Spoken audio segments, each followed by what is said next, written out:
अस्सलाम वालेकुम everyone, this is Shoaib याकूब। मैं एक CFA चार्टर होल्डर हूँ और ACCA मेंबर हूँ। I have done my ACCA in 2008 and I have done my CFA in 2011। मैं CFA चार्टर होल्डर हूँ और I have a experience of 14 years of teaching ACCA, CFA and CA। ACCA, CFA और CA के अंदर I have expertise of teaching financial management, advance financial management और cost and management accounting. I have experience of global teaching as well. मैंने बहुत सारी countries के students को online पढ़ाया। मैं अभी भी ऑनलाइन बहुत सारी कंट्रीज़ के अंदर कुछ स्टूडेंट्स को पढ़ा रहा हूँ। मेरे स्टूडेंट्स इंडिया से हैं, बांग्लादेश से हैं, मॉरिशस से हैं। मेरे पास student different countries, African countries, Zimbabwe, इन कंट्रीज से भी हैं। तो I have experience of teaching in more than 80 countries. इसके अलावा मैंने कुछ कंट्रीज़ में जाके भी ट्रेनिंग करवाई हुई है। मैंने कुछ कंट्रीज़ में लाइक टर्की, लाइक दुबई, मैंने वहाँ जाकर फिज़िकली ट्रेनिंग दी हुई है on behalf of different accounting bodies. मेरे पास I am the unit head in largest Islamic bank. मेरे पास इंडस्ट्री एक्सपीरियंस है मोर देन 10 years और मैं ऑफिस की तरफ से, कंपनी की तरफ से, अपने बैंक की तरफ से FX, इक्विटी और डेरिवेटिव्स के अंदर डील करता हूँ। तो ये बताना इसलिए ज़रूरी है कि जो हमारा सब्जेक्ट है उसके अंदर फॉरेक्स, उसके अंदर इक्विटी और उसके अंदर डेरिवेटिव्स का बहुत इंपॉर्टेंट पोर्शन है, बहुत इंपॉर्टेंट रोल है और मेरे पास उसका प्रैक्टिकल एक्सपीरियंस है और पिछले कोई 10 साल से ज़्यादा मैं इक्विटी को, मैं फॉरेन करेंसी को, मैं डेरिवेटिव्स को डील कर रहा हूँ। और इसके अलावा मैं डिफरेंट अकाउंटिंग बॉडीज़ के कुछ सब्जेक्ट हैं, ICW हो गया और कुछ और बॉडीज़ हैं जिनके फाइनेंशियल मैनेजमेंट वाला पार्ट मैंने पढ़ाया हुआ है। तो ये एक ब्रीफ सा इंट्रोडक्शन था मेरा कि किस तरह से मैं अपने आप को पिछले कुछ सालों से लेकर चल रहा हूँ। अभी आई am the part of pack और मैं पैक के अंदर BFD और CMAC के सब्जेक्ट पढ़ा रहा हूँ। अगर हम आगे चलें BFD के एग्ज़ाम स्ट्रक्चर के ऊपर, BFD के अंदर 5 क्वेश्चन टेस्ट करता है वो और सारे के सारे क्वेश्चन कंपलसरी होते हैं और हर क्वेश्चन की जो रेंज होती है वो अप्रॉक्सीमेटली 15 से 27 नंबर तक वेरी करती है। ये कोई ऐसा कोई फिक्स रूल नहीं है कि क्वेश्चन 15 से 27 नंबर के ही आने हैं। बेस्ड ऑन पास्ट एक्सपीरियंस जो क्वेश्चन आए हुए हैं वो 15 से 27 नंबर के बीच में कहीं आए हुए हैं। इससे क्वेश्चन ज़्यादा एग्जामिनर चाहे तो बना सकता है, लेकिन जनरली इतना बड़ा क्वेश्चन ही आया है। इससे छोटा क्वेश्चन भी बना सकता है, लेकिन छोटे छोटा क्वेश्चन इतना उसने लाजमी दिया है। फिर पासिंग मार्क्स 50 चाहिए, वो जो एक फिक्स रूल चल रहा है। 3 घंटे 15 मिनट का एग्ज़ाम होता है, 15 मिनट आपके लिए प्लानिंग के लिए चाहिए होते हैं। ये प्लानिंग वाली बात, एग्ज़ाम में आपने जाके पेपर कैसे अटैम्प्ट करना है, ये वाली बातें हम लोग उस सेशन में करेंगे जब आप इंशाल्लाह एग्ज़ाम के करीब होंगे। ठीक है। अब आज का सेशन इसलिए ज़रूरी है कि आज के सेशन में हम लोग एक ब्रीफ इंट्रो देने वाले हैं उन स्टूडेंट्स के लिए, स्पेशली जो कि अभी कैफ जिन्होंने क्लियर किया है और वो BFD का सोच रहे हैं कि उन्होंने BFD रखना है। तो BFD का इंट्रोडक्शन समझ लें, BFD की प्लानिंग समझ लें या BFD का एक छोटा सा डेमो लेक्चर समझ लें कि किस तरह से एग्ज़ाम में पेपर आता है और किस तरह से इसके डिफरेंट पार्ट्स हैं और किस तरह से इसका कोर्स है। तो इसके लिए एक छोटा सा सेशन अरेंज किया हुआ है। अगर मैं बात करूं तो हमारा ये जो BFD है इसका बहुत ज़्यादा लिंक आपके CMAC के साथ है, CAF 8 के एग्ज़ाम के साथ है। जैसे अगर आपको याद हो, CAF 8 के अंदर डिसीजन मेकिंग होती थी, यहाँ पर भी डिसीजन मेकिंग होगी। CAF 8 के अंदर टाइम वैल्यू ऑफ मनी का चैप्टर था, यहाँ वो इन्वेस्टमेंट अप्रेजल के नाम से टेस्ट होगा। दो चीज़ें हो गई, प्लस आपका जो CAF 8 था उसमें स्मॉलर पार्ट फाइनेंशियल इंस्ट्रूमेंट्स का होता था। यहाँ पर फाइनेंशियल इंस्ट्रूमेंट्स का डिटेल में पार्ट, यानी कि समझ लें उस वो जो हमने इंट्रो पढ़ा था, यहाँ इन डेप्थ है फॉरेन करेंसी रिस्क मैनेजमेंट और इंटरेस्ट रेट रिस्क मैनेजमेंट है। एक बहुत इंपॉर्टेंट बात, अगर मैं बात करूं CMAC के अंदर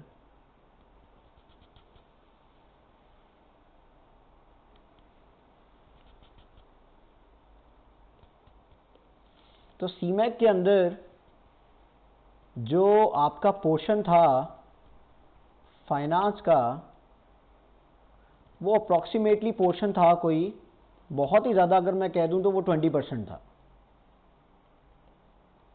और जो बाकी कॉस्ट का पोर्शन था वो कोई 80% के करीब था।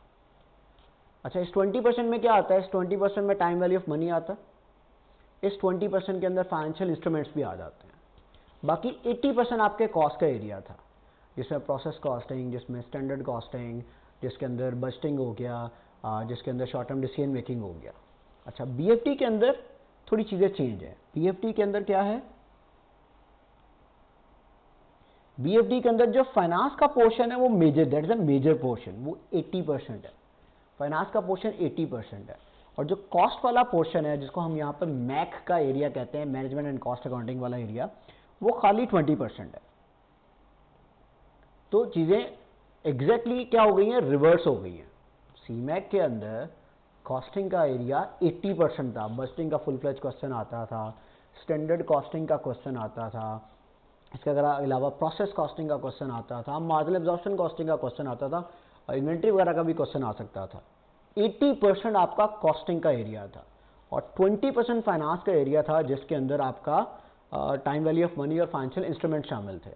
बीएफडी के अंदर, आप मतलब इंट्रो के लिए बता रहा हूं, बीएफडी के अंदर एग्जैक्टली रिवर्स हो गई हैं चीजें। बीएफडी के अंदर फाइनेंस का एरिया 80% है, जिसके अंदर investment appraisal, time value of money, जिसके अंदर बिजनेस वैल्यूएशन, बिजनेस को वैल्यू कैसे करना है, रिस्क मैनेजमेंट, अभी हम इनको डिस्कस भी करते हैं, ये एरिया सारा आ जाएगा। और कॉस्ट का एरिया सिर्फ 20% बच गया। उसके अंदर बजटिंग भी है, स्टैंडर्ड कॉस्टिंग भी है, उसके अंदर आपका ट्रांसफर प्राइसिंग भी है, वो 20% एरिया के अंदर शिफ्ट हो गया। तो बीएफडी को हमने दो हिस्सों में डिवाइड कर देते हैं। ये जो एरिया है ना ऊपर 80%, नॉर्मली इसको कहा जाता है ये बीएफडी का पोर्शन है, टिपिकल बीएफडी का पोर्शन है। ये जो नीचे 20% है कॉस्ट वाले, इसको कहा जाता है मैक का एरिया, इसको मैक का एरिया कहा जाता है। यहां पर मशहूर भी यही है कि 20% is the MAC area, 80% is the BFD area. तो पहली बात तो आप लोगों ने ये सीखी है कि आपके सीमैक का और बीएफडी के अंदर एक बहुत बड़ा फर्क क्या है। सीमैक is more focused towards cost, BFD is more focused towards finance. Decision making दोनों में है, लेकिन ये दोनों में एक बहुत बड़ा डिफरेंस है। फिर आगे चलते हैं जरा, एक इंपॉर्टेंट बात कि पास्ट पेपर का जरा एक छोटा सा एनालिसिस है। सबसे पहले अगर हम देखें तो सबसे पहला जो टॉपिक है, topic number 1, investment appraisal and short term decision making है। इसके अंदर क्या है? इसके अंदर कैपिटल इन्वेस्टमेंट अप्रेजल है, बहुत ज्यादा इंपॉर्टेंट एरिया। किसी भी अटेम्प्ट में देखें हर दफा इसमें से क्वेश्चन आया है। इस दफा ये जो अभी अटेम्प्ट गुजरी है कुछ दिन पहले, 21 मार्क्स, उससे पहले वाली अटेम्प्ट में 20 नंबर, उससे पहले वाली अटेम्प्ट में विंटर 19, समर की तो हुई नहीं थी, 19 के अंदर 25 नंबर हैं, 24 नंबर हैं। यहाँ देखें 41 मार्क्स एक ही जगह से आए हुए हैं, इन्वेस्टमेंट अप्रेजल एरिया। ये इन्वेस्टमेंट अप्रेजल एरिया वही है जिसको हम टाइम वैल्यू ऑफ मनी कहते थे सीमैक के अंदर। सीमैक के अंदर इसको हम टाइम वैल्यू ऑफ मनी कहते थे। ऑब्वियसली उसकी एक्सटेंडेड फॉर्म में है, उसके एक्सटेंडेड फॉर्म में। वहाँ क्या होता था, वहाँ हम डिसाइड करते थे कि एक प्रोजेक्ट करना चाहिए या नहीं, उसकी एनपीवी फाइंड करते थे, उसका आईआरआर फाइंड करते थे। If NPV is positive, if IRR is greater than cost of capital, हम कहते थे प्रोजेक्ट कर लो। यहाँ ये तो चीज़ें हैं ही हैं, कुछ फर्दर मेथड है। वहाँ आईआरआर था, यहाँ मॉडिफाइड आईआरआर है। वहाँ एनपीवी थी, यहाँ एपीवी भी है, एडजस्टेड प्रेजेंट वैल्यू। अच्छा, वहाँ सिर्फ ये था कि प्रोजेक्ट को एक्सेप्ट करें या ना करें। यहाँ एक नई चीज़ क्या है, प्रोजेक्ट तो एक्सेप्ट कर रहे हो, रिस्क और अनसर्टेनिटी भी देख लो, उसकी नई चीज़ है। वहाँ क्या था, प्रोजेक्ट एक्सेप्ट करें या ना करें। लेट्स से मैंने ये नया फैक्ट्री लगानी है या नहीं लगानी, ये सीमैक में भी था, यहाँ पर भी है। यहाँ पर एडिशनल चीज़ क्या है, एडिशनल चीज़ यहाँ पर ये है कि उसका रिस्क और अनसर्टेनिटी क्या है। अच्छा, वो क्या है, फ्यूचर इन्वॉल्व हो गया, रिस्क और अनसर्टेनिटी आनी ही आनी है। ये बहुत ज़्यादा इंपॉर्टेंट है। आपको एग्जांपल देता हूँ कि कुछ साल पहले की बात है, जब डॉलर पाकिस्तान में 105 था तो केपी की गवर्नमेंट ने लाइसेंस दिया बहुत सारी कंपनीज को, आप सीमेंट का प्लांट लगा लें। अब सीमेंट के प्लांट की फिजिबिलिटी चल रही थी, सब लोग, $105 था, सब लोगों ने कहा यार 110 120 डॉलर तक, 120 रुपए तक डॉलर जा सकता है, फिजिबिलिटी 120 रुपए के अकॉर्डिंग बना ली। और आपको पता है प्लांट जो होता है सीमेंट का या कोई भी पाकिस्तान में तो बनता नहीं है, वो तो बाहर से आना है, और जब बाहर से कोई चीज़ आती है वो मेनली प्राइस्ड इन होती है डॉलर के अंदर। आप सोचें फिजिबिलिटी बनी 120 के अकॉर्डिंग, लेकिन जब प्लांट बाहर से आया तो प्लांट कितने के ऊपर आया था? 150 के ऊपर, 160 के ऊपर, डॉलर 150 160 पे चला गया। ठीक है, जब वो 150 160 पे गया तो इतनी ज़्यादा वैल्यूशन आपकी क्या हो गई? आउट हो गई। आपका जो आउटफ्लो था, जो मशीन 120 के अकॉर्डिंग आनी चाहिए थी, 105 के अकॉर्डिंग आनी चाहिए थी, वो जाके मशीन आपकी आई 150 के अकॉर्डिंग। जब 150 के अकॉर्डिंग इतनी हैवी आउटफ्लो हुआ तो आपकी एनपीवी क्या हो गई? आउट हो गई। सिंपल प्रॉफिटेबिलिटी की बात करूं, सिंपल प्रॉफिटेबिलिटी की बात करूं, बड़ी कॉस्ट की मशीनरी लाओगे, ज़्यादा डेप्रिसिएशन चार्ज होगी, प्रॉफिटेबिलिटी आपकी आउट हो जाएगी। यहां पर एनपीवी में वो जो आउटफ्लो होता है वो खर्चा होता है, जितना ज़्यादा बड़ा खर्चा होगा आपका, आपकी प्रॉफिटेबिलिटी, आपकी नेट प्रेजेंट वैल्यू सारी क्या होगी? आउट होगी। तो इसके लिए ना रिस्क एंड अनसर्टेनिटी करना को एवेल्युएट करना बहुत ज़रूरी है, वो यहाँ चैप्टर है। फिर थर्ड इसके अंदर एक चीज़ आती है, वो आती है स्पेसिफिक डिसीजन। एग्जाम्पल दे रहा हूँ, एसेट तो लेकर आना ही आना है, लीज के ऊपर लेकर आए या खरीद के लाए। एसेट तो ले लिया है, कितने अर्से बाद रिप्लेस करना है। तो ये जो कैपिटल इन्वेस्टमेंट अप्रेजल है, जिसमें से हर दफा क्वेश्चन आता है, इसके अंदर इसको मैं 3 हिस्सों में डिवाइड कर रहा हूं। पहला हिस्सा वो जो हमने सीमैक में पढ़ा है, simple project appraisal, time value of money, NPV calculate कर लो। दूसरा रिस्क और अनसर्टेनिटी। तीसरा स्पेसिफिक डिसीजन, लीज पे लेकर आए या खरीद के लेकर आए, और एसेट रिप्लेस कितने अर्से बाद करना है। फिर इसके अंदर कॉस्ट ऑफ कैपिटल है। कॉस्ट ऑफ कैपिटल क्या होता है? हम सब बेसिक से जानते हैं कि कैपिटल का मतलब क्या है। बिजनेस में इन्वेस्टमेंट लानी है, डेट से आ सकती है, इक्विटी से आ सकती है। कॉस्ट ऑफ कैपिटल क्या है? डेट की कॉस्ट कितनी है, इक्विटी की कॉस्ट कितनी है, और सस्ते वाली कौन सी है, और बिजनेस कौन सी वाली लेकर आएगा जो कॉस्ट उसको सस्ती पड़ेगी। यहां पर हम सीखेंगे, हम हमेशा बचपन से सीखते आ रहे हैं डेट अच्छी चीज़ नहीं है, डेट अच्छी चीज़ नहीं है, लोन नहीं लेना चाहिए, लेकिन यहां तुम सीखोगे लोन लेना चाहिए। लोन ज़्यादा सस्ता पड़ता है कंपेयर टू इक्विटी, ये कॉस्ट ऑफ कैपिटल में। फिर नीचे पोर्टफोलियो मैनेजमेंट है। इक्विटी में पैसा इन्वेस्ट करूं, डेट में पैसा इन्वेस्ट करूं, ये आपकी भी बड़ी अच्छी लर्निंग होगी पेपर के लिहाज से। पर्सनल लर्निंग भी इसके अंदर है कि अपना पैसा कहां लगाना चाहिए। अगर इक्विटी के अंदर पैसा लगाएंगे, डेट के अंदर पैसा लगाएंगे, एक से ज़्यादा जगह पर पैसा लगाना पोर्टफोलियो के अंदर आ जाता है। पोर्टफोलियो का रिटर्न क्या है, पोर्टफोलियो का रिस्क क्या है। तुम अगर पोर्टफोलियो मैनेजर हुए तो तुम्हें जज करना होगा कि मैं ऐसी जगह इन्वेस्ट करूंगा जहां रिटर्न ज़्यादा हो, रिस्क कम हो। ये हम यहाँ पर सीखेंगे। देखिए इसके ऊपर क्वेश्चन आए हुए हैं, ये विंटर 19 के ऊपर इसके ऊपर एक क्वेश्चन आया हुआ था। कॉस्ट ऑफ कैपिटल के ऊपर क्वेश्चन आया हुआ था, ये विंटर 20 के अंदर आया हुआ था। फिर समर 19 के अंदर इसके ऊपर क्वेश्चन आया हुआ है। फिर शॉर्ट टर्म डिसीजन मेकिंग, नहीं क्वेश्चन आया था पहले कभी। अभी देखिए रीसेंट अटेम्प्ट, अभी जो जून में एग्जाम हुआ है, देखिए 19 नंबर का क्वेश्चन उसने दिया हुआ है, 19 मार्क्स का question short term decision making के ऊपर। तो 40 to 60% जो आपका वेट है ना, वो इन्वेस्टमेंट अप्रेजल का है। 40 to 60%, 40 से 60% आपका एग्जाम यहां से आ सकता है, और ये टिपिकल फाइनेंस वाला पार्ट है। फिर सेकेंड है जी बिजनेस वैल्यूएशन। किसी भी बिजनेस को वैल्यू कैसे करते हैं। लेट्स से मैंने किसी बिजनेस को एक्वायर करना है, उसको वैल्यू कैसे किया जाता है। ठीक है, लेट्स से हम कहते हैं कि लेट्स से जैज ने वारिद को एक्वायर करना है, मोबिलिक ने वारिद को एक्वायर करना है, उसकी वैल्यूएशन क्या होगी। फेसबुक ने व्हाट्सएप को एक्वायर करना है, उसकी वैल्यूएशन क्या होगी। जैसे अभी एक लेटेस्ट न्यूज बताता हूँ, एक बाइको कंपनी है पाकिस्तान की, वो पूमा एनर्जी के नेम से ये जो पंप्स हैं रोड्स के ऊपर, उसको एक्वायर करने लगा है, तो उसकी वैल्यूएशन क्या होगी। ढेर सारी एग्जांपल इस तरह की हैं जो बिजनेस के अंदर हैं।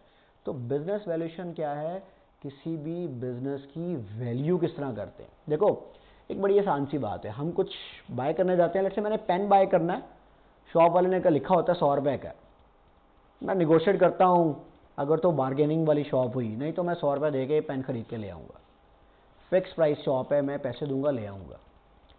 कोई बिजनेस, रनिंग बिजनेस, फैक्ट्री खरीदनी है, कंपनी खरीदनी है, पेट्रोल पंप खरीदना है, दुकान खरीदनी है, वो तो नहीं फिक्स प्राइस होती। वहां तुम अंदाजा लगाते हो कि यार मैं कितना कमा पाऊंगा, उसके अकॉर्डिंग तुम उसको पैसा दोगे। पैसे तुमने थोड़े कमाने हैं, उसको तुम ज्यादा दे दो, तुम तो नुकसान में चले गए। पैसे तुमने ज्यादा कमाने हैं, उसको थोड़ा दे दो, वो नुकसान में चला जाएगा। तो तुम दोनों क्या करते हो, एस्टिमेट लगाते हो, अंदाजा लगाते हो, वैल्यूएशन करते हो, वो यहां पर आएगा। तो valuation of merger and acquisition, दो कंपनी जब मर्ज हो रही होती हैं उसकी वैल्यूएशन। ये देखिए हर दफा इसके ऊपर क्वेश्चन आया हुआ है। ये लास्ट टाइम तो 25 नंबर का क्वेश्चन आया, 20 नंबर हैं, 23 मार्क्स हैं, 18 नंबर हैं, 17 नंबर हैं, हर दफा क्वेश्चन आया हुआ है। तो ये 15 से 20% इसका वेट है, ये हम लोगों ने यहां पर इंशाल्लाह पढ़ना है। फिर रिस्क मैनेजमेंट का area, foreign currency risk management, interest rate risk management. आपको एग्जांपल देता हूं, डॉलर 105 से 150 के ऊपर चला गया, 45 रुपए 50 रुपए डॉलर मूव किया। सोचें जिसकी इंपोर्ट होगी, लेट्स से $1 मिलियन जिसने बाहर भेजना होगा, 105 के अकॉर्डिंग तो 105 मिलियन रुपया बना, 150 के अकॉर्डिंग 150 मिलियन रुपया बन गया। 45 मिलियन रुपए का उसको नुकसान हो जाना अगर उसने हेजिंग ना की हुई है। हेज कहते हैं अपने रिस्क को कवर करना, मैनेज करना। तो हम यहाँ सीखेंगे फॉरेन करेंसी रिस्क मैनेजमेंट। क्यों? क्योंकि जब आप इंशाल्लाह जॉब करने जाएंगे किसी टेक्सटाइल फर्म में, किसी सीमेंट की फर्म में या किसी और जगह पर, आपने सिर्फ ऑडिटर या अकाउंटेंट तो नहीं बनना, आपने तो फाइनेंस मैनेजर भी बनना होगा।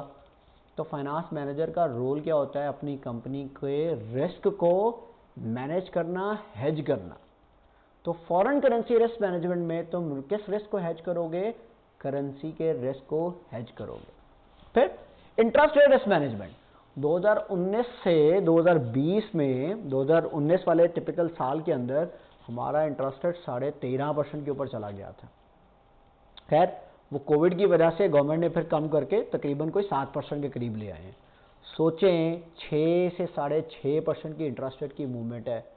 अगर आपने लोन लिया हो और इंटरेस्ट रेट बढ़ जाए, सोचे आपने गाड़ी ली हुई है लीज पे और इंटरेस्ट रेट बढ़ गए और आपकी गाड़ी की लीज डबल हो गई, तो आपका तो बजट आउट हो जाएगा। सिमिलरली कंपनीज में भी ऐसा ही होता है, जब आपका इंटरेस्ट रेट बढ़ जाता है तो आपका बजट क्या हो जाता है? आउट हो जाता है, आपको नुकसान हो जाता है बहुत ज्यादा। तो फिर हल क्या है? हल ये चैप्टर है इंटरेस्ट रेट रिस्क मैनेजमेंट। हम सीखेंगे कि वो जो इंटरेस्ट रेट का रिस्क है उसको मैनेज कैसे किया जाता है। बोरर को डर है रेट बढ़ ना जाए, उसको मैनेज कैसे किया जाएगा, ये सीखना है। फिर स्टॉक रिस्क मैनेजमेंट एक चैप्टर है, वो हम लोग देखेंगे। देखें यार इसमें भी क्वेश्चन आए हुए हैं, 17 नंबर का क्वेश्चन आया इंटरेस्ट रेट रिस्क मैनेजमेंट में से इस दफा। फिर मैनेजमेंट कंट्रोल, ये वो मैक का एरिया है, ये वो मैक का एरिया। ये जो सारे एरियाज हैं इसमें से आने हैं क्वेश्चन आपके 80%। ये जो आखिरी एरिया है इसमें से क्वेश्चन आता है 20%।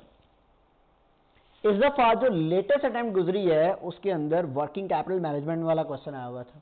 उससे पिछली अटेम्प्ट के अंदर स्टैंडर्ड कॉस्टिंग का क्वेश्चन आया है। बाकी दो पिछली अटेम्प्ट के अंदर वर्किंग कैपिटल का क्वेश्चन आया हुआ है और उससे पहले ट्रांसफर प्राइसिंग के ऊपर क्वेश्चन आया हुआ है। तो ये वो एरिया है मैक का जिसका डायरेक्ट लिंक है आपके सीमैक के साथ। स्टैंडर्ड कॉस्टिंग ऑलमोस्ट वही है, बजटिंग ऑलमोस्ट वही है, ठीक है। अच्छा, बहुत सारे क्वेश्चन बीएफडी के, मैक के आपने पहले सीमैक के अंदर किए भी होते हैं, बजटिंग के, इवन के स्टैंडर्ड कॉस्टिंग के भी कुछ क्वेश्चन किए होते हैं। हाँ, वर्किंग कैपिटल मैनेजमेंट नया है आपके लिए, ट्रांसफर प्राइसिंग भी आपके लिए एक नया एरिया, ठीक है। तो मैनेजमेंट कंट्रोल में से काफी सारे एरियाज और ऊपर डिसीजन मेकिंग आपने पहले पढ़ी भी होती है। हाँ, आल्दो उसकी वेटेज उतनी नहीं है जितनी वेटेज आपने पहले देखी हुई है सीमैक के अंदर, लेकिन फिर भी पार्ट तो है। तो ये कुछ एरियाज हैं, investment appraisal, business valuation, risk management और मैनेजमेंट कंट्रोल। वेटेज मैंने आपको बता दी है, इन्वेस्टमेंट अप्रेजल का वेट है कोई 40 to 60%। ये कॉस्ट ऑफ कैपिटल और पोर्टफोलियो को मिला के है।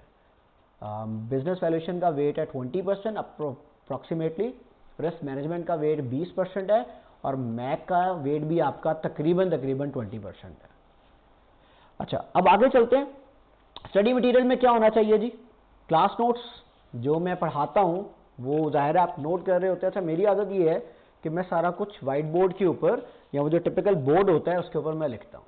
तो करना क्या होगा, लेट से मैं जिस तरह ये बना रहा हूँ, जिस तरह मैंने कहा भाई इन्वेस्टमेंट अप्रेजल एक एरिया है, उसको मैंने 3 हिस्सों में डिवाइड किया है। मैं ऐसे फ्लो चार्ट से पूरा चैप्टर का एक आपको स्केच बना दूंगा और फिर बारी बारी हेडिंग देके हम लोग पढ़ते जाएंगे। ये ए पार्ट है, फिर ये बी है, फिर इस तरह चलना है, फिर इस तरह चलना है।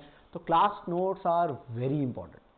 अच्छा, वो आपने करना क्या होगा, आपने वो क्लास नोट से आइडिया लेकर फिर आपने बुक रीड करनी होगी। अच्छी बात यह है कि बुक, पैक की बुक बहुत ही कॉम्प्रिहेंसिव है। उसके अंदर सारे पास पेपर शामिल है, उसके अंदर सारे relevant question from the ACCA, from the ICW भी हम लोगों ने डाले हुए हैं, ठीक है। और उसके अंदर ICAP की जो ऑफिशियल बुक है उसका मटेरियल भी हम लोगों ने एक्सट्रैक्ट करके इस पैक की बुक में डाला हुआ है। जाहिर है एग्जैक्टली तो कॉपी नहीं किया हुआ, लेकिन जो टॉपिक ICAP की बुक के अंदर हैं वो हमने यहाँ पर लाजमी कवर किए हैं, ताकि अगर आप वो ना भी पढ़ें तो आपका यहाँ पर सेल्फ सफिशिएंट हो गया, आप वो देख लें, आपको पैक की बुक ही काफ़ी होगी। तो क्लास नोट्स आप पढ़ेंगे, उसके बाद घर जाके जब आप पैक की बुक पढ़ेंगे तो आपको मसला नहीं आएगा, आपको वही रिफ्लेक्शन मिलेगी जो क्लास नोट्स में है, वही आपको बुक में रिफ्लेक्शन मिल रही होगी। तो मटेरियल के अंदर जो क्लास में मैं पढ़ा रहा हूँ और जो पैक की बुक है ये बहुत ज़्यादा इंपॉर्टेंट है। अच्छा, ये बीच वाले जो 2 पॉइंट है ये इसके अंदर शामिल है, इसका मसला नहीं, इसके अंदर शामिल है। बड़ी रिसर्च करने के बाद, मेहनत करने के बाद ये पैक की बुक बनी है। इसके अंदर बहुत ज़्यादा पास पेपर, अदर बॉडीज़ के क्वेश्चन और थ्योरेटिकल मटेरियल बहुत ज़्यादा, ताकि आपको आपके जो कॉन्सेप्ट्स हैं वो बिल्ड हो, आपकी बेसिक्स बिल्ड हो। उसके लिए सारा थ्योरी भी हमने पैक की बुक के अंदर इंक्लूड की हुई है। हाउ टू पास BFD, किस तरह से आप लोगों ने पास करना है। जाहिर है आप क्लास नोट्स पढ़ेंगे। अच्छा, क्लास नोट्स फिर बता रहा हूँ, ये वही है जो लेक्चर नोट्स है जो मैं पढ़ाता हूँ क्लास में, वो पढ़ना ज़रूरी है। पैक की बुक पढ़ना ज़रूरी है, सारी की सारी एंटायर सिलेबस कवर करना ज़रूरी है, बहुत ज़्यादा सिलेबस कवर करना ज़रूरी है। मज़े की बात, लास्ट टाइम ये जो सभी एग्ज़ाम गुजरा है उसमें एक टॉपिक था जो आज तक टेस्ट नहीं हुआ था। अच्छा, मैंने वो करवाया था और मैं करवाते हुए बोला था कि भाई ये आज तक टेस्ट नहीं हुआ, लेकिन मैं इसलिए करवा रहा हूँ कि टेस्ट हो सकता है। अब गॉड नोज के किस अटेम्प्ट में होता है, आपको पता है कुछ टॉपिक ऐसे होते हैं। वो पैक की बुक के अंदर भी था, उसके क्वेश्चन भी करवाए। अब अगर आपने ये वाली बात सुनी होगी, गॉड से कवर इंटायर सिलेबस, अब वो करके गए होंगे, टीचर ने करवाया है, बुक के अंदर है, प्रैक्टिस भी करवाई है और आपने सिलेबस में भी कवर किया है, तो आपको तो मसला ही नहीं आया होगा। जो स्टूडेंट इस प्रोसेस से नहीं गुजरे होंगे उनको मसला आया होगा, उन्होंने नहीं कवर किया होगा, जाहिर है उनको पेपर के अंदर प्रॉब्लम आई होगी। तो ये देखिएगा, लेक्चर नोट्स कवर करने हैं, बुक कवर करनी है और पूरा सिलेबस कवर करना है। डंडी नहीं मारनी सिलेबस के अंदर, मैक का एरिया या ये एरिया या वो एरिया छोड़कर नहीं जाना, कहीं से भी क्वेश्चन आ सकता है। कवर लेटेस्ट पास पेपर, मैक्सिमम प्रैक्टिस करनी है अनसीन क्वेश्चन की। अनसीन क्वेश्चन करना जरूरी है, आपके अंदर कॉन्फिडेंस ही तब बिल्ड होगा जब अनसीन क्वेश्चन ठीक होना शुरू हो जाएंगे। मैं आंसर देख देख कर अगर प्रैक्टिस करता जाऊंगा, ये मैंने क्वेश्चन पढ़ा, ये मैंने आंसर देखा और मैंने टिक लगा दिया, ये तो मुझे आता है, यकीन करें ऐसा सब कुछ आता होता है। टीवी पे देखकर क्रिकेट मैच हो रहा है, बैट्समैन से शॉट नहीं ना लग रही तो मैं चीखे मारता हूँ, ओ यार ये तो मैं खेलता तो मैं इससे ज़्यादा अच्छा खेल सकता था। मैदान में जाके खेलना अलग बात होती है और मैदान में जाके फिर फास्ट बॉलर को फेस करना, आप पता नहीं क्या आपके साथ हशर होगा। एग्जैक्टली यहाँ पर भी है, मैदान में उतरना है, क्वेश्चन देखकर आंसर नहीं देखना, खुद से पढ़ना है, खुद कुछ करना है, ठीक है। क्वेश्चन सॉल्व करके फिर आंसर देख लें, सॉल्व करने से पहले नहीं देखना। Read question carefully, wording question की बहुत इंपॉर्टेंट है। अगर आप आंसर देख देख के लर्न करेंगे तो सारा गलत लर्न कर लेंगे। क्वेश्चन पढ़ें, वर्डिंग ऑफ द क्वेश्चन सीखें, आंसर करें, फिर फाइनल आंसर देखें। हो सकता है आप इंटायरली गलत आंसर दे दें, आंसर में तो कुछ और था, आपने कुछ और लिख दिया है, तभी तो लर्निंग होगी, तभी तो वो अंग्रेजी समझ आएगी जो एग्जामिनर लिख रहा है। अगर मैंने स्टैंडर्ड आंसर देख के ही अपना आंसर लिख दिया, मैं तो एग्जामिनर की वर्किंग पे कभी गौर ही नहीं करूंगा, उसकी वर्डिंग पे कभी गौर ही नहीं करूंगा, ठीक है। तो try to attempt complete paper, पूरा पेपर अटेम्प्ट करना है पास होने के लिए, बेहतरीन प्रिंसिपल है। और पूरा पेपर तभी अटेम्प्ट होगा जब आप अनसीन क्वेश्चन करने की प्रैक्टिस करना शुरू करेंगे शुरू से ही। पेपर वाले दिन जाके पहला टेस्ट दिया, पेपर नहीं पूरा होना। टेस्ट देंगे, प्रैक्टिस करेंगे, अनसीन क्वेश्चन करेंगे, बगैर आंसर देखे यकीन करें पेपर कंप्लीट जरूर होगा। फोकस पास पेपर के आंसर लर्न करने में नहीं होना चाहिए, प्रिंसिपल लर्न करने पे होना चाहिए, कॉन्सेप्ट्स लर्न करने पे होना चाहिए।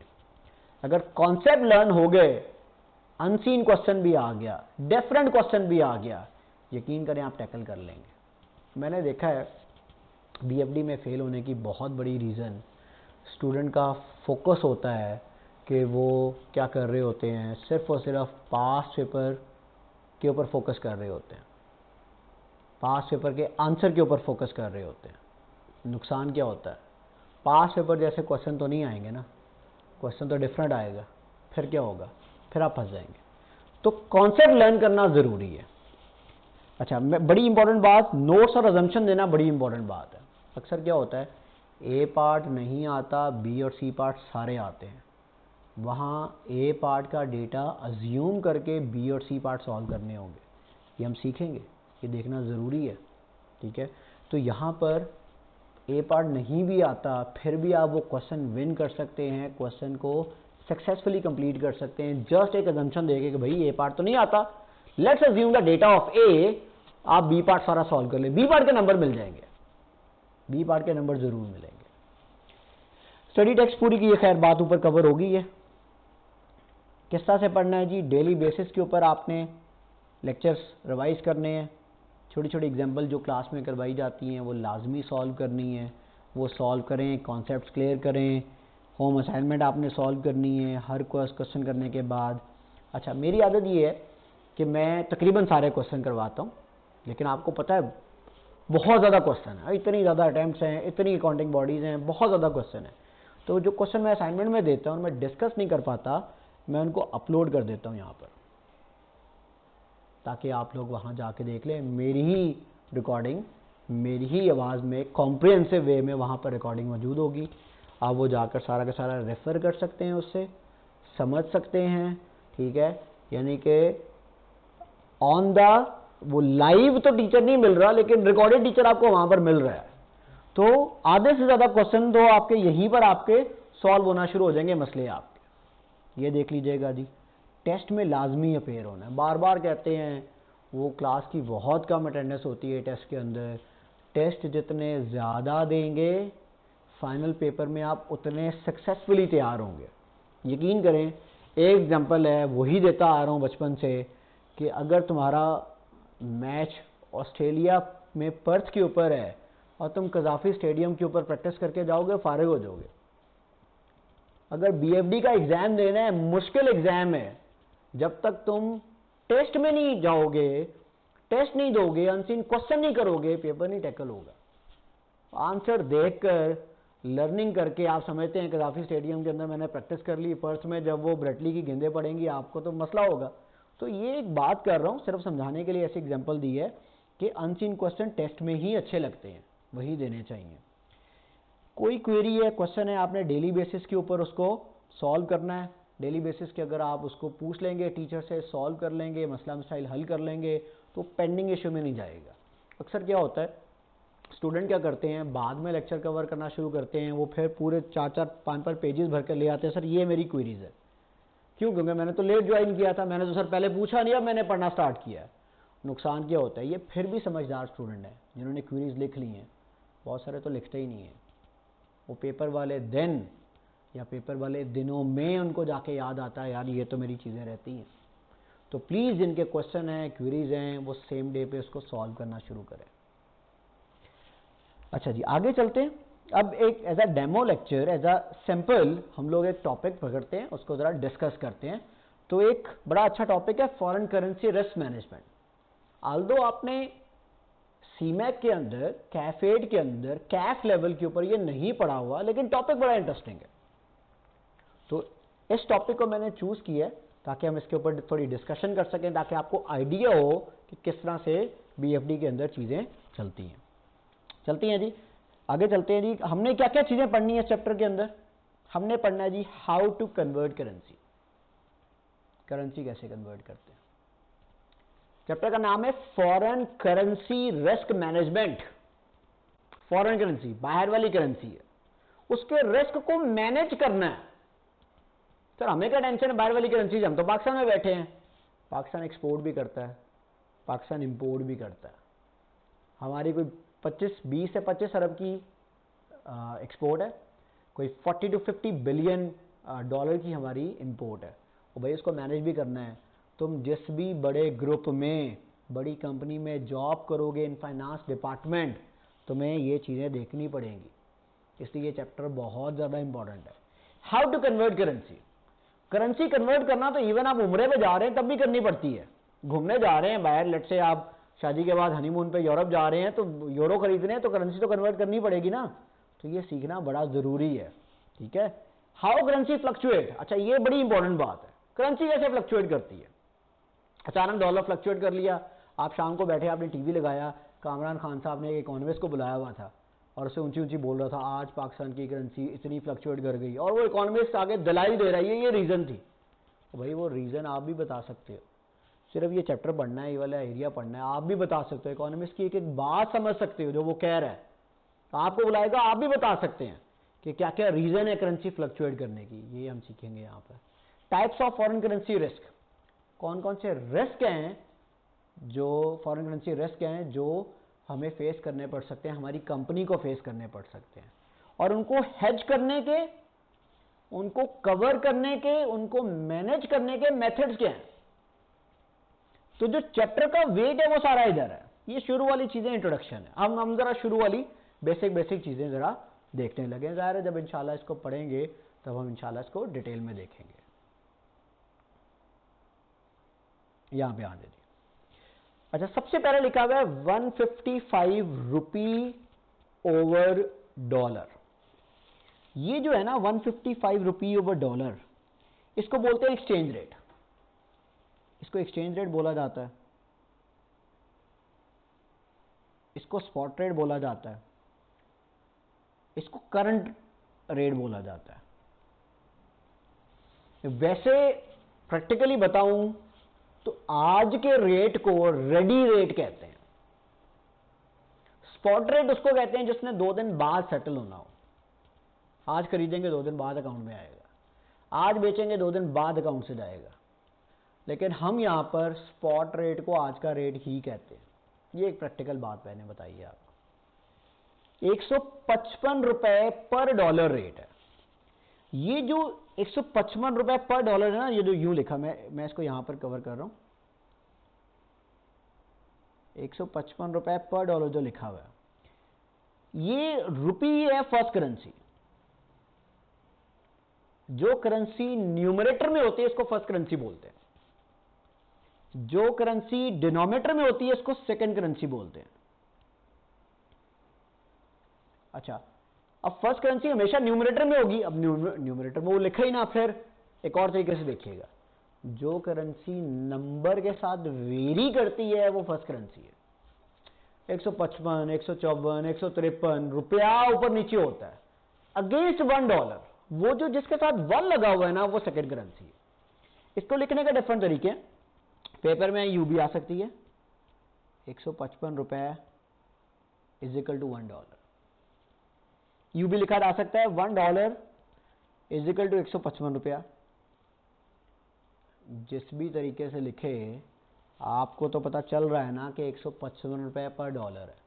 सर मुझे कैसे पता चलेगा कौन सी चीज डिनोमिनेटर में आनी है? सिंपल मैथ, जिसके साथ 1 है उसके कंपैरिजन में दूसरा रेट है तो वो डिनोमिनेटर में आएगा। 155 रुपया पर डॉलर ये रेट होगा। अब लेट्स से 155 रुपया पर डॉलर रेट है। मैं तुम्हें कहता हूं कि भाई मैंने तो बाय करने हैं $1000। मैंने नहीं सिखाया आपको करेंसी कैसे कन्वर्ट करनी। $1000 बाय करने हैं।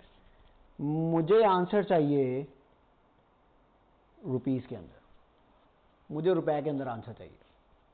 बताएं जी, निकाले रुपए के अंदर आंसर। अब आप कहेंगे सर ये कैसे सॉल्व करना है, 155 रुपया पर डॉलर है, $1000 को कन्वर्ट करना है, very simple principal, exchange rate पकड़े, या तो इससे डिवाइड कर दें या इससे मल्टीप्लाई कर दें, यहां डिवाइड कर दें या मल्टीप्लाई कर दें, रुपया में आंसर निकालो। अलजेब्रा सॉल्व करते थे ना बचपन में, बिल्कुल वैसे ही है, अपोजिट करेंसी में आंसर निकालना है। अच्छा ठीक है, तो ट्राई करके देखते हैं।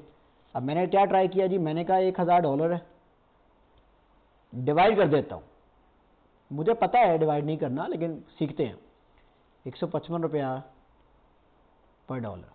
अब आप जानते हैं डॉलर और रुपया आपस में नहीं कर सकता, और डिनोमिनेटर के नीचे जो डिनोमिनेटर मूव करके ऊपर चला जाएगा। ये तो भाई साहब कोई $1000 स्क्वायर ओवर रुपी ओवर 155, मतलब ऐसा कुछ बन जाएगा, कुछ गलत, कुछ गड़बड़ है, ये नहीं करना। तो सर करना क्या है, $1000 को अब मल्टीप्लाई करके देख लें, 155 रुपया पर डॉलर, ये डॉलर डॉलर से कैंसिल हो गया, आंसर आ गया 155,000 रुपये, ये मेरे पास आंसर आ गया।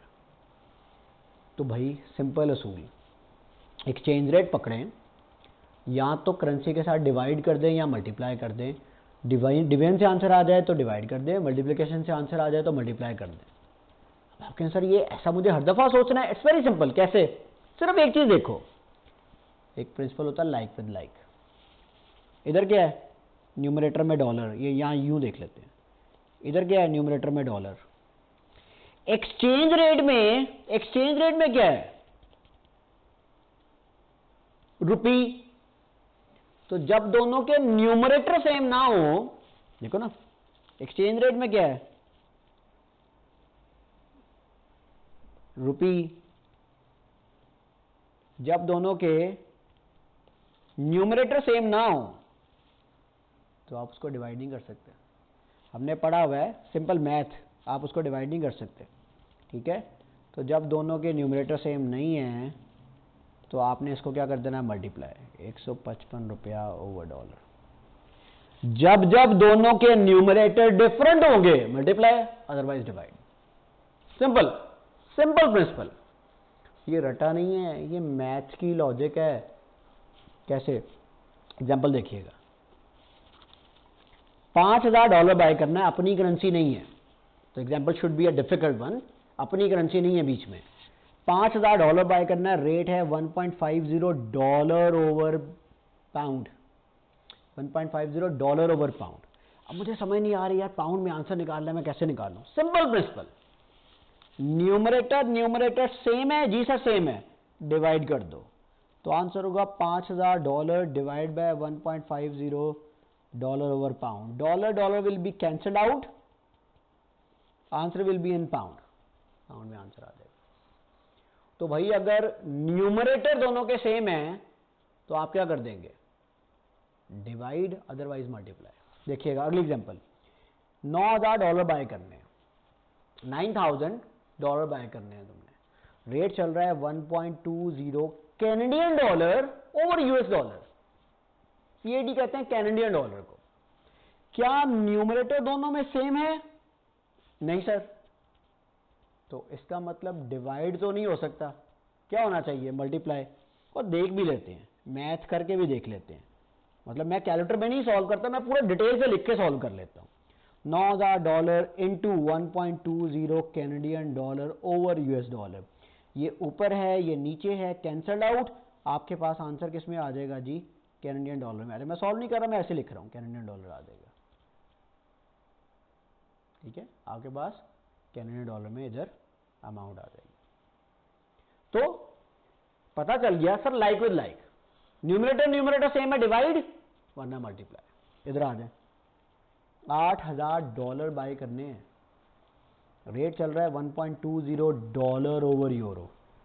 क्या न्यूमरेटर सेम है, जी सर सेम है, तो भाई दोनों को आपस में क्या कर दूंगा, डिवाइड कर दूंगा। तो क्या बन जाएगा जी, $8000 over 1.20 dollar over euro, dollar dollar से कट गया, आंसर किस में आ जाएगा जी, मेरे पास यूरो में आ जाएगा। ऐसे सॉल्व करना है आपने, like with like principle, numerator same है, डिवाइड, नहीं है, मल्टीप्लाई।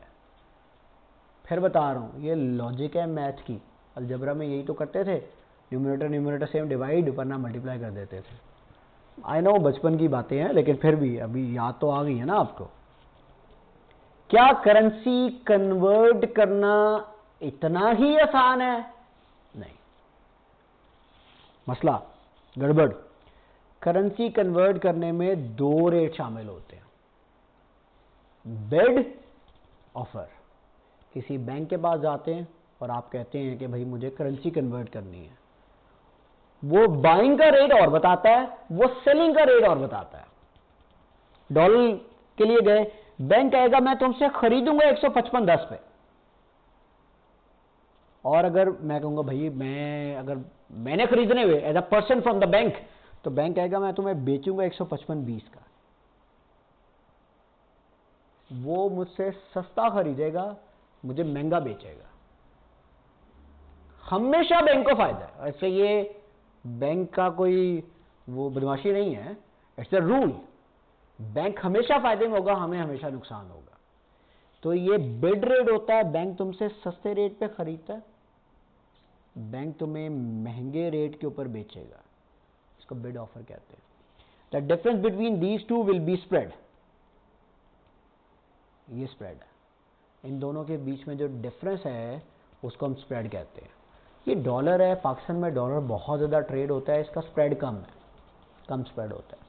लेकिन कोई ऐसी करेंसी जो बहुत कम ट्रेड होती हो, बहुत कम ट्रेड होती हो, तो उसका जो स्प्रेड होगा ना वो ज़्यादा होगा।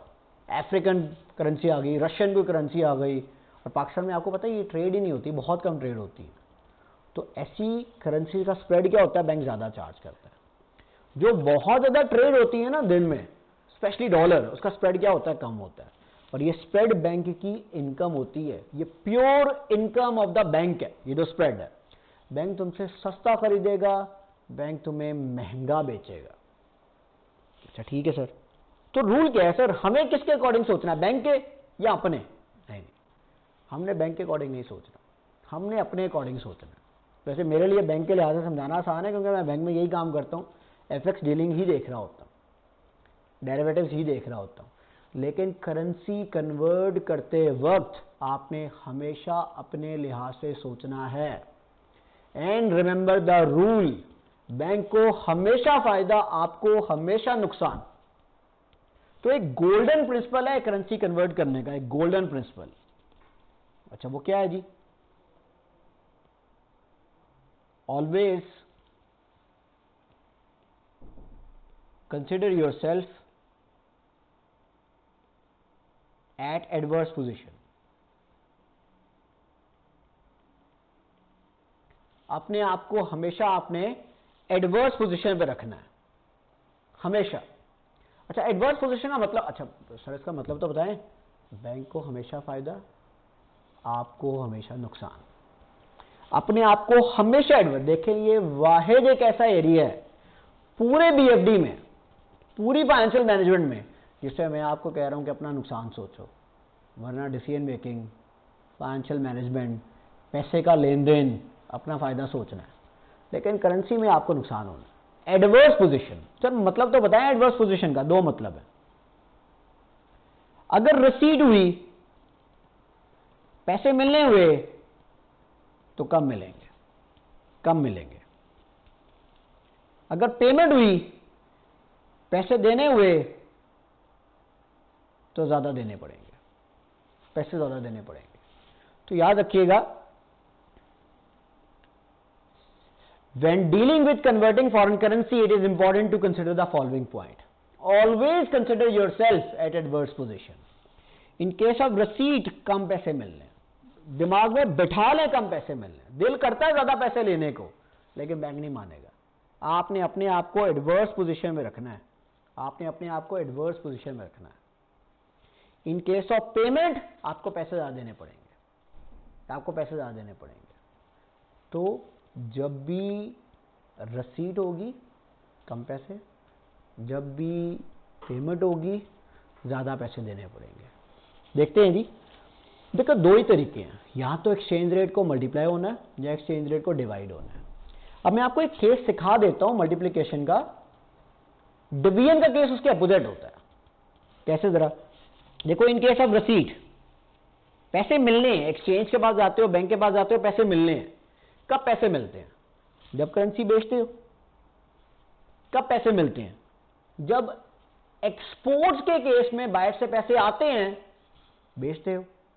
एक्सपोर्ट्स, गारमेंट्स एक्सपोर्ट की, डॉलर्स आए, क्या करोगे? डॉलर्स को सेल करोगे। गेन आया, सेल किया। लेट्स से आपने बिटकॉइन बाय किए हुए थे, बेचे, गेन आ गया, डॉलर आ गए, बेचे, रुपया आएगा। तो बाहर से कोई चीज आएगी, उसको बेचना है, sell currency, export sell currency, gain sell currency, income. जैसे आपने टेस्ला के शेयर खरीदे हुए थे, $100 का खरीदा, $200 का हो गया, अब आपके पास $200 आ गए, इनकम आ गई है, बेचना है। तो याद रखना, जब भी करेंसी बेचनी हुई, एक्सपोर्ट्स हुई, करेंसी बेचेंगे। फॉरेन करेंसी का गेन हुआ, बेचेंगे। फॉरेन करेंसी इनकम हुई, बेचेंगे। उन सब केसेस में जब भी मल्टीप्लाई करना है, लोअर रेट से मल्टीप्लाई करना है। जब भी मल्टीप्लाई करना है, लोअर रेट से मल्टीप्लाई करना है। क्यों सर, लोअर रेट से क्यों मल्टीप्लाई करना है? क्योंकि रसीट है ना, हमें कम पैसे मिलने चाहिए। दिल की ख्वाहिश नहीं है, एडवर्स पोजीशन है, कम पैसे मिलने चाहिए। In case of payment, buy करनी पड़ती है करेंसी। मतलब ऑयल मंगवाना है मैंने बाहर से, डॉलर खरीद के बाहर भेजूंगा। इंपोर्ट करनी है बाहर से, डॉलर खरीद के बाहर भेजूंगा। लॉस हुआ है फॉरेन करेंसी में, डॉलर खरीद के बाहर भेजूंगा। एक्सपेंस कर रहा हूं, लेट्स से मैं ये पेन इंपोर्ट कर रहा हूं बाहर से, डॉलर खरीद के बाहर भेजूंगा। तो जब भी भाई साहब डॉलर खरीदने हैं, फॉरेन करेंसी खरीदनी है, पैसे क्या देने पड़ेंगे? ज्यादा। किससे मल्टीप्लाई करूंगा? हायर रेट से। तो भाई करेंसी कन्वर्ट करने का बेहतरीन रूल क्या है? जिंदगी में कभी भी गलती नहीं होगी। वो क्या? Always consider yourself at adverse position. Sir, what is the meaning of adverse position? In case of receipt you will receive lower receipt. In case of payment you have to pay higher payment. तो भाई अगर रसीद का case हुआ, किससे multiply करेंगे? Lower rate से। Payment का केस हुआ, किससे मल्टीप्लाई करेंगे? हायर रेट से। कैसे? मैं एग्जांपल दे रहा हूं, देखिएगा। लेट्स से पाकिस्तान है, तुम पाकिस्तानी कंपनी हो, तुम्हारी HCY कहते हैं होम करेंसी को। होम करेंसी रुपया है। $5 लाख की एक्सपोर्ट्स है। क्या मतलब है इसका? बाहर से पैसे आने हैं $5 लाख। बाहर से $5 लाख आए हैं, क्या करोगे? बेचोगे। रेट चल रहा है जी, रेट चल रहा है, लेट्स से 155.10 रुपया ओवर डॉलर। अब करेंसी बेचनी है, पहले माइंड में लेकर आओ, मल्टीप्लाई या डिवाइड? न्यूमरेटर सेम है? नहीं सेम सर। तो करना तो मल्टीप्लाई है, करना तो मल्टीप्लाई है। किससे मल्टीप्लाई करूंगा तो आंसर आ जाएगा $5 लाख इनटू, बेचने लगाऊं। दिल की ख्वाहिश है कि ज्यादा पैसे मिलें, लेकिन दिल की ख्वाहिश नहीं, follow the rule. And what is the rule? Always consider yourself at adverse position. किससे मल्टीप्लाई कर दूंगा? 155 रुपया पर डॉलर से। आंसर किस में आ जाएगा? रुपए में आंसर आ जाएगा, रुपए में आंसर आ जाएगा। तो भाई याद रखिएगा, दो बातों में, दो स्टेप में करेंसी कन्वर्ट होनी है। पहला, मल्टीप्लाई या डिवाइड। न्यूमरेटर सेम है तो डिवाइड, अदरवाइज मल्टीप्लाई। रट्टा मत लगाएं। दो एग्जांपल देख लें बस, आराम से, सुकून से, आपको सारी जिंदगी नहीं भूलेगा। फिर एक्सपोर्ट के केस में, गेन के केस में, बेनिफिट के केस में करेंसी क्या करनी है? बेचनी है। क्या मिलनी चाहिए? पैसे कम। इंपोर्ट के केस में, एक्सपेंस के केस में करेंसी खरीदनी है, क्या पैसे देने चाहिए? ज्यादा। ठीक है। अच्छा जी, ये एग्जांपल में आपने जरा हेल्प करनी है, देखिएगा। पाकिस्तानी कंपनी है, होम करेंसी है जी रुपया, अच्छा जी 6 लाख, चाइनीज करेंसी है, चाइनीज युआन इसको कहते हैं, ये इंपोर्ट है, पेमेंट है मेरी। अच्छा जी पेमेंट है तो इसका मतलब क्या करना होगा, ये खरीद के बाहर भेजने चाइना वालों को 6 लाख CNY। अच्छा जी रेट चल रहा है 25 रुपये 10 पैसे, 25 रुपये 20 पैसे रुपया ओवर CNY। अच्छा अब जरा देखिएगा, क्या न्यूमरेटर में है दोनों, नहीं, करना तो मल्टीप्लाई है, किससे मल्टीप्लाई करूंगा, 6 लाख CNY इनटू पेमेंट है, पैसे क्या जाएंगे ज्यादा, पेमेंट है, दिल की ख्वाहिश है कि पैसे कम जाएं, लेकिन फॉलो द रूल, पैसे ज्यादा जाने चाहिए। कैसे मल्टीप्लाई करूंगा, 25.20 रुपया ओवर CNY, इसे मल्टीप्लाई कर दूंगा, ये मेरे पास आंसर आ जाएगा। मल्टीप्लिकेशन का रूल याद कर लें, डिवीजन का रूल इसके एग्जैक्टली अपोजिट है, इसके एग्जैक्टली अपोजिट है। फिर बता रहा हूं रूल क्या है, इंपोर्ट के केस में पैसे ज्यादा है, करेंसी बाय करनी है, खरीदना है, पैसे ज्यादा देने हैं, करेंसी बेचनी है, करेंसी बेचनी है, एक्सपोर्ट का केस है तो पैसे क्या मिलने चाहिए, कम मिलने चाहिए।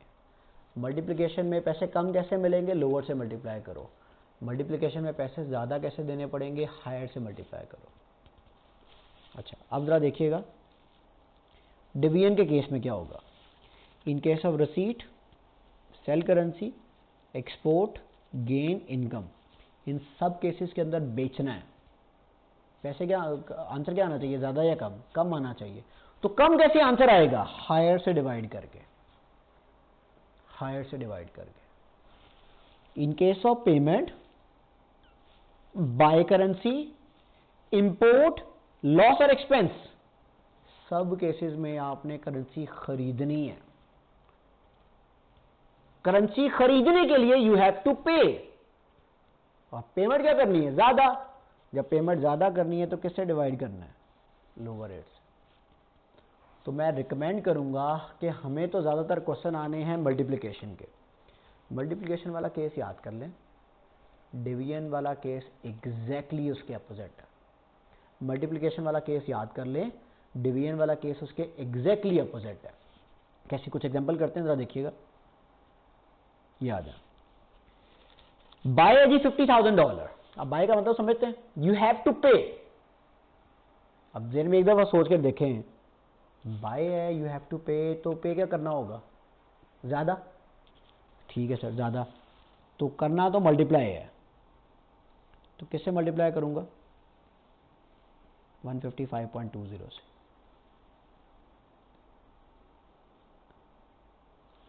करना तो मल्टीप्लाई है तो ज्यादा से मल्टीप्लाई करूंगा, क्योंकि बाय का केस है, पेमेंट का केस है। अच्छा ये देखिएगा, सेल कर रहा हूं, 50,000 कैनेडियन डॉलर बेच रहा हूं, बेचना है तो पैसे क्या मिलेंगे, कम, पैसे कम मिलने चाहिए। देखो दिल की ख्वाहिश है पैसे ज्यादा मिले, लेकिन फॉलो द रूल, पैसे कम मिलने चाहिए। न्यूमरेटर न्यूमरेटर नहीं है सेम सर, करना मल्टीप्लाई है, तो भाई किससे मल्टीप्लाई करूंगा, 120 से, लोअर वाले रेट से, ताकि पैसे क्या मिले, कम मिले, क्योंकि सेल का केस है, सेल का केस। अच्छा डिवीजन में अपोजिट है, लेकिन रूल एक ही है, कुछ पे करना है तो ज्यादा, कुछ मिलना है तो कम। आइएगा थर्ड एग्जांपल है, $50,000 बाय करने हैं, यानी कि we have to pay more, dollar dollar numerator same है तो डिवाइड होगा, किससे डिवाइड करूंगा कि मेरे पास आंसर ज्यादा निकले, लोअर से, लोअर से, because in case of buy we have to pay more, हमें ज्यादा पैसा देना है, इसलिए लोअर से डिवाइड किया मैंने। डिवीजन में अपोजिट हो जाएगा, रटा लगेगा अगर मल्टीप्लिकेशन का, डिवीजन में अपोजिट हो जाएगा। सेल, $60,000 बेचने हैं, तो बेचने से मसला क्या है, पैसे कम मिलने चाहिए। हाँ जी, डिवीजन का केस है। किससे डिवाइड करूंगा कि आंसर मेरा कम आ जाएगा? 1.08 dollar over Swiss franc. CHF कहते हैं स्विस फ्रैंक, स्विस फ्रैंक। तो भाई रूल बड़ा सिंपल है, इंपोर्ट के केस में, बाय के केस में you have to pay more, export के केस में, रसीट के केस में you will receive lower amount. तो लोअर कैसे रिसीव होगा? In case of multiplication lower से मल्टीप्लाई करें, हायर से डिवाइड कर दें। हायर आंसर कैसे निकलेगा? हायर से मल्टीप्लाई, लोअर से डिवाइड। तो मैं कुछ 2-4 एग्जांपल करते हैं, ये आपको क्रिस्टल क्लियर हो जाएगा। ये समझ आ गई तो फॉरेन करेंसी का चैप्टर डन है, इसमें कोई टेंशन नहीं, आगे हलवा चैप्टर है। देखिएगा, ये कुछ एग्जांपल लिख रहा हूं, सारी पाकिस्तान के लिहाज से लिखूंगा। इंपोर्ट है $4 लाख, रेट चल रहा है 160.20 रुपी ओवर डॉलर। आंसर रुपी में चाहिए। एक्सपोर्ट है 5 lakh CHF, 5 lakh CHF Swiss Franks, Switzerland की करेंसी है।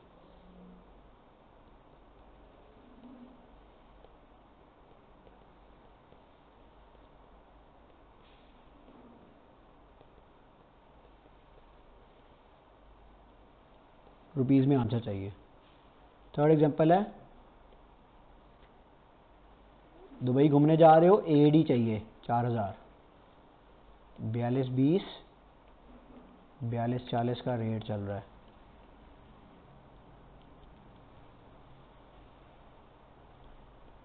आंसर किस में चाहिए जी? रुपीस में। चौथी एग्जांपल जरा डिफरेंट दे रहा हूं, ये जरा डिफरेंट दे रहा हूं। आपने बाय करना है $9,000 यूके में आप, और रेट चल रहा है 1.40, 1.41 डॉलर ओवर पाउंड। आंसर चाहिए पाउंड में। सॉल्व करें, पहले वाले के ऊपर आए। $40,000 की इंपोर्ट है, आई हैव टू पे, इंपोर्ट है, पे। हाँ जी, डिवाइड होगा मल्टीप्लाई, मल्टीप्लाई क्यों? न्यूमरेटर न्यूमरेटर सेम नहीं है, मल्टीप्लाई। तो किससे मल्टीप्लाई करूंगा जी? 4 लाख लिखा हुआ है, सॉरी 40,000 नहीं, 4 लाख है, इंटू 160.20 रुपी ओवर डॉलर। क्यों? हायर से क्यों मल्टीप्लाई कर दिया? Because I have to pay more.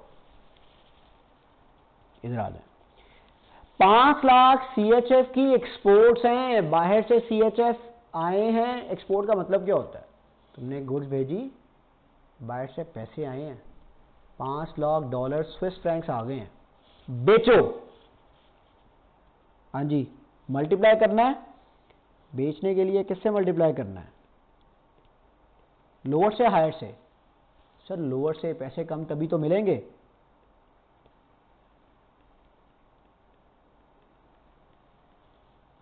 Multiply कर दिया मैंने। बाय करने 4000 AED, घूमने जा रहे हो दुबई, 4000 AED चाहिए। AED कहते हैं दिरहम को, ठीक है, अरब एमिरेट्स दिरहम। अच्छा जी, रेट खरीदने है, I have to pay more. हाँ जी, मल्टीप्लाई, क्योंकि न्यूमरेटर न्यूमरेटर सेम नहीं है, हायर से multiply. Why sir, why higher? क्योंकि आई हैव टू पे मोर, ज्यादा पैसे देने। नीचे आ जाए, यहां देखिएगा, $9,000 बाय करने, $9,000 बाय करने, I have to pay more, bye करने आई हैव टू पे मोर, और न्यूमरेटर न्यूमरेटर सेम है। पाकिस्तान में ऐसा केस नहीं आता, न्यूमरेटर न्यूमरेटर सेम है, तो यू हैव टू डिवाइड। किससे डिवाइड करूंगा कि मेरे पास आंसर ज्यादा आ जाए? 1.40 से, पाउंड में आंसर आ जाएगा। तो भाई करेंसी कन्वर्ट करने के लिए जरूरी है कि आप कुछ बातें ध्यान में रखें। पहली बात, अगर ये फॉरेन करेंसी की अमाउंट है तो एक्सचेंज रेट या तो इससे मल्टीप्लाई होगा या डिवाइड होगा।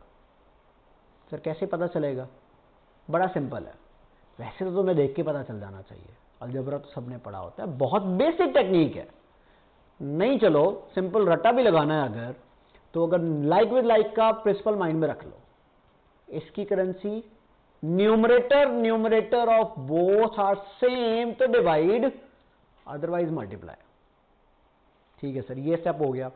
उसके बाद सर दो रेट आ गए तब क्या करूंगा, किससे मल्टीप्लाई किससे डिवाइड? देखना है पेमेंट कर रहे हो, रिसीट है। In case of payment you have to pay more, in case of payment answer बड़ा चाहिए। मल्टीप्लाई हायर से डिवाइड लोअर से, एक चीज होगी ना, या मल्टीप्लाई या डिवाइड, मल्टीप्लाई हायर से लोअर से divide. In case of receipt you will receive lower amount, in case of receipt you will receive lower amount. Sir वो कैसे? मल्टीप्लाई लोअर से डिवाइड हायर से। जिंदगी में कहीं भी किधर भी तुम ट्रांजैक्शन करोगे ये रूल अपना लेना, हो जाएगा। अच्छा, एक और तरीका भी है, एक होता है डायरेक्ट कोट और एक होता है इनडायरेक्ट कोट। उस तरीके से भी सिखाया जाता है, लेकिन problem with that method is तुम्हें पहले ये सीखना पड़ेगा, ढूंढना पड़ेगा, आइडेंटिफाई करना पड़ेगा कि डायरेक्ट कोड कौन सा है, इनडायरेक्ट कोड कौन सा है। डायरेक्ट कोड क्या होता है? आपकी home currency over foreign currency. Indirect code क्या होता है? Foreign currency over home currency. अब पाकिस्तान के मामला में तो चीजें बड़ी आसान है, जब भी home currency over foreign currency होगी डायरेक्ट कोड होगा। लेकिन भाई वो बीएफडी के पेपर में जरूरी तो नहीं है रुपया लेकर है, वो कहे आपकी कंपनी मलेशिया में कर रही ऑपरेट, चाइना में कर रही ऑपरेट, तब क्या करोगे? तब आपको डायरेक्ट और इनडायरेक्ट कोड ढूंढना अजाब पड़ जाएगा।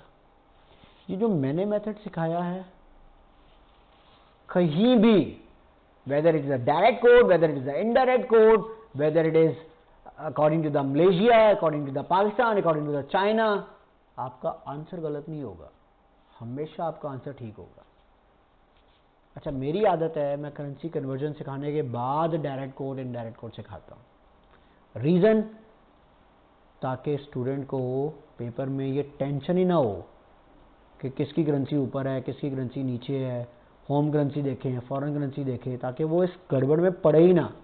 क्यों? प्रैक्टिकली ये सोचना ही नहीं पड़ता आपको, सिंपल अपने आप को एडवर्स पोजीशन में रखें, हमेशा करेंसी कन्वर्जन ठीक होगी, हमेशा। इसलिए मैंने बैंक के लिहाज से नहीं सिखाया, इसलिए मैंने बिड ऑफर के लिहाज से नहीं सिखाया, मैंने किसके लिहाज से सिखाया? अपने आप को एडवर्स पोजीशन में रखो। रूल, पेमेंट ज्यादा पैसे, रसीद कम पैसे, पेमेंट ज्यादा पैसे हायर से मल्टीप्लाई लोअर से डिवाइड, रसीद कम पैसे लोअर से मल्टीप्लाई हायर से डिवाइड। इस तरह से आप लोगों ने करना है। बाकी और भी बहुत सारी चीज़ें हैं चैप्टर में, और भी मज़े मज़े की चीज़ें हैं कि करेंसी फ्लक्चुएट कैसे करती है और करेंसी के रेस्ट कौन कौन से होते हैं। लेकिन it is like it's a kind of a demo lecture. आप इंशाल्लाह जब रेगुलर क्लासेस में आएंगे तो हम इंशाल्लाह इस टॉपिक को बहुत फिट और मज़ेदार तरीके से कवर करेंगे। Thank you so much.